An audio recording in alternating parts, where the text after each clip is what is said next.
Hello, everybody. This is Ronra as always. Currently fronting as Barbie.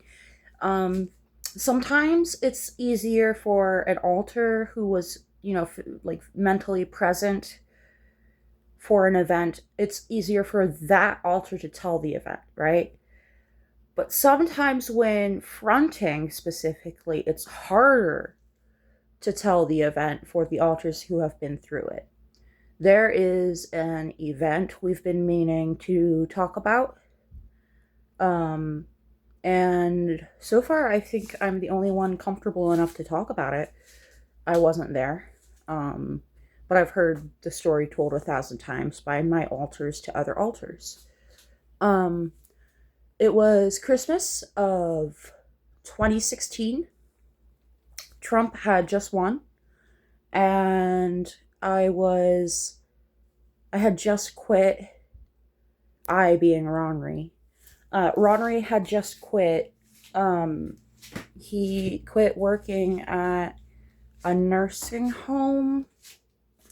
Okay, so the nursing home was called Golden Living, and it was paying $7.25 an hour for Ronry to, and I quote, wipe ass and save lives as a nursing assistant. And he quit that job at the behest of his partner at the time, who at the time was not our owner, his owner. I don't really claim that title from them. They don't own me. But at the time, we'll call him Jay. Jay was not our owner yet. Jay was simply a fiance. We met them Black Friday of 2016, and by Christmas of 2016, they were our fiance. We got engaged on the body's birthday, December 5th. And we were turning 19, and they were already 26. Christmas is where it really started to go downhill. So what first happened was the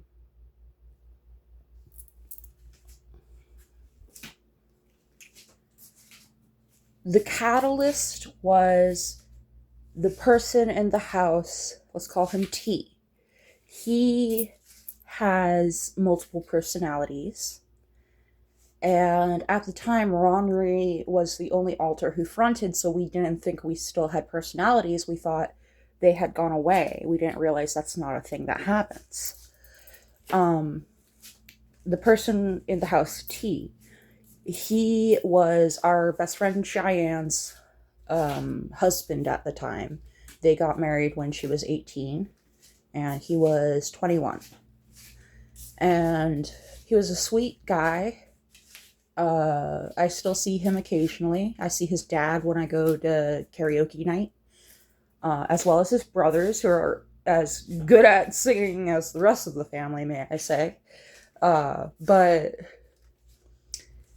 T doesn't switch often, and it is usually on specific times of the year. And we were not expecting T to switch, but he did. And it was an accident.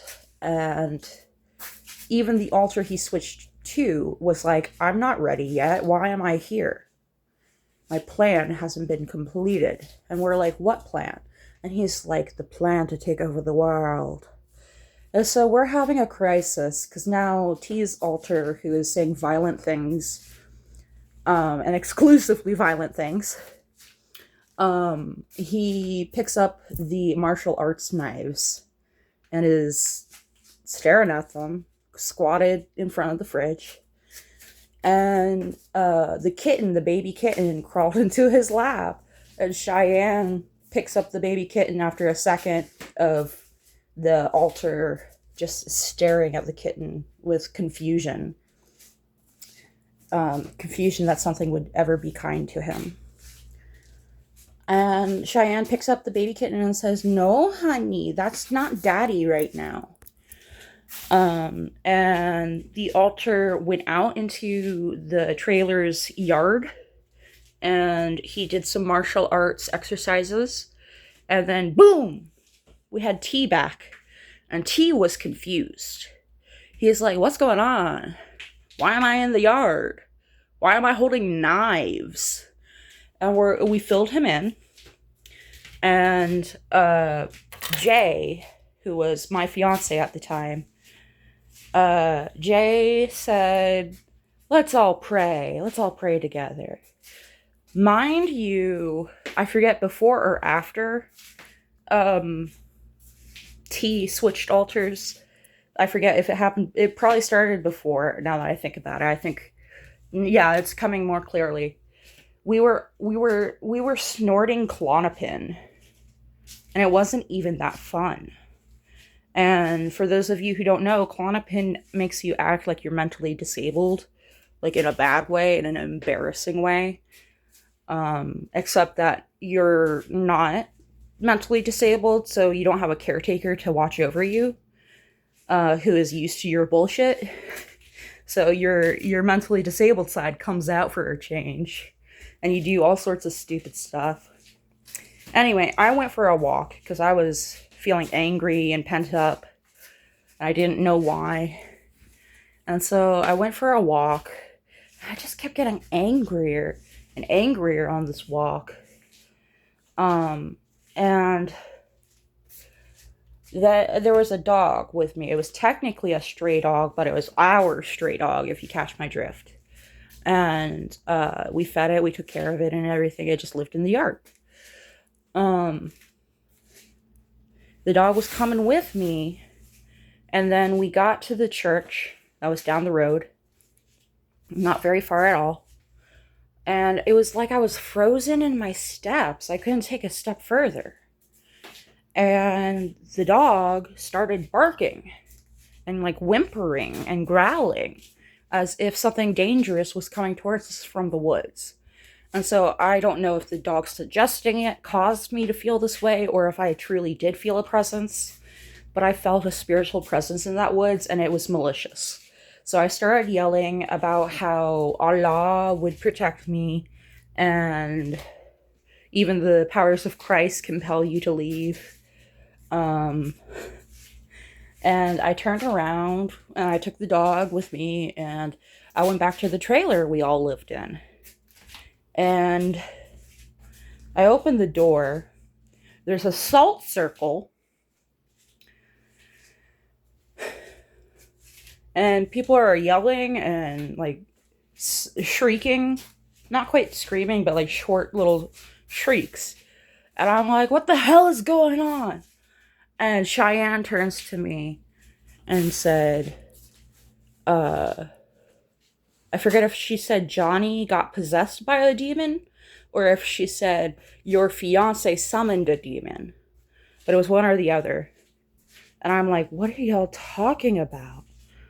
And T starts yelling about, I don't allow demons in my house. And I'm like, what the fuck is going on? I'm no less angry than before the walk. And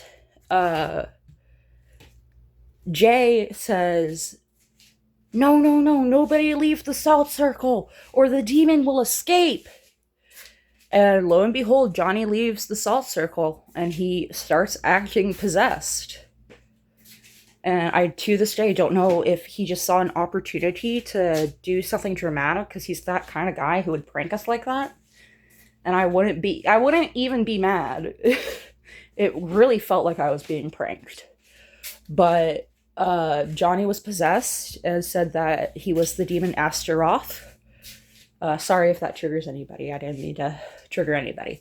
But that demon from the Ars Goetia. And I forget how it all unfolded. Oh no, that's right!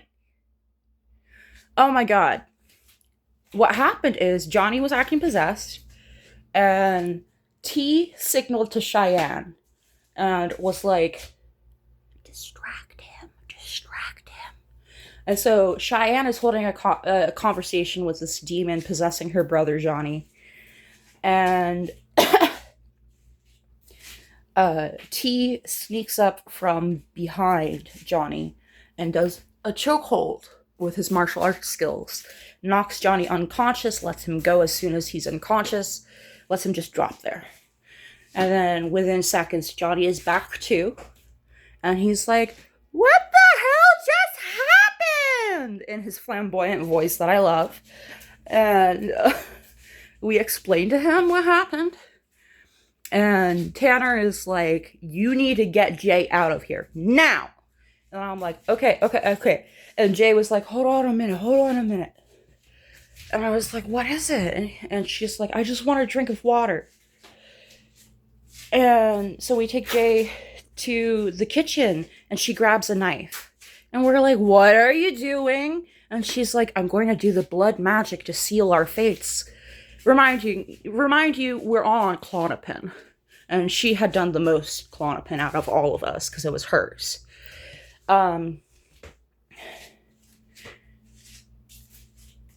I forget exactly how we de-escalated, but we de-escalated, and T is like, "Get out of here now! If you do blood magic in my house, I will kill you!" And he starts ranting about how he is sworn to a god that is the god of hunting demons, and no demons are to cross this threshold, and he has had enough personal trauma from demons, and it's not polite to summon a demon in someone's living room, and all that. So I drag Jay out of there. I'm still a little bit under the influence, and I should not have driven. But I didn't realize initially because of the adrenaline that I was still kind of woozy. So I drove maybe 5 miles towards town, towards the hospital, to drop her off because she wanted to stay in the hospital in the psych ward.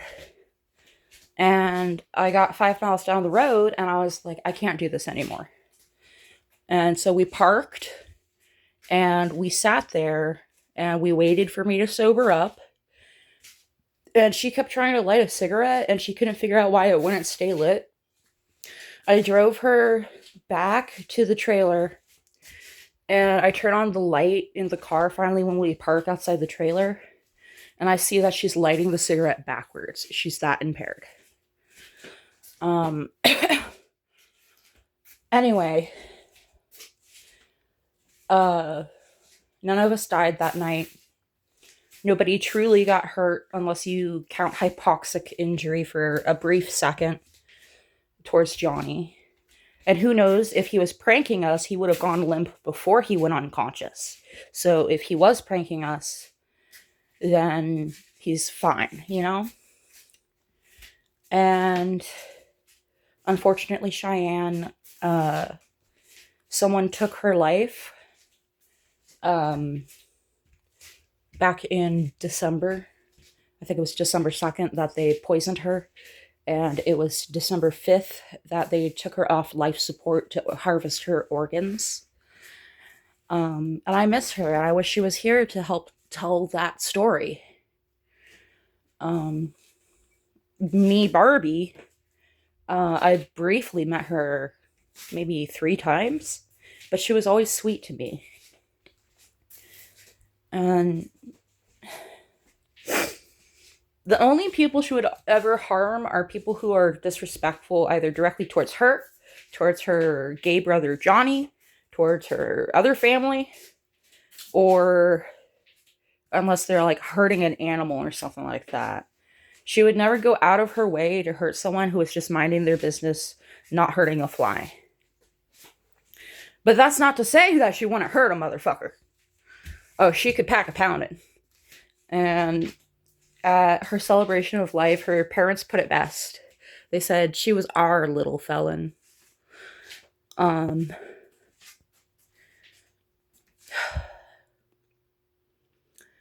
I just wish that she had lived long enough to have kids. Because I was going to surrogate for her. because she had a tilted cervix that made it hard to conceive because of the shape of her uterus.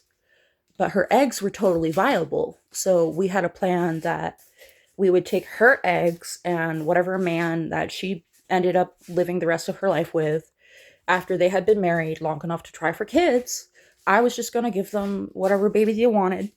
And if they could pay the medical bills, that's all I would ask. I wasn't going to seek a profit.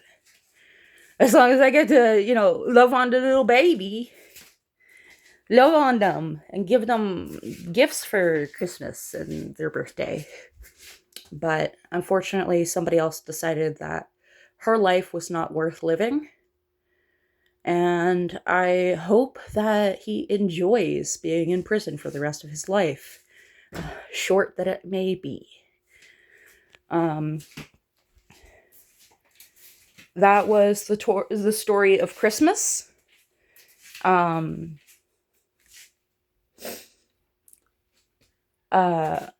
This is going to sound graphic, what I'm going to add next. So if you don't want to hear the graphic part, feel free to scroll away. I'm going to wait a second for you to be able to scroll away.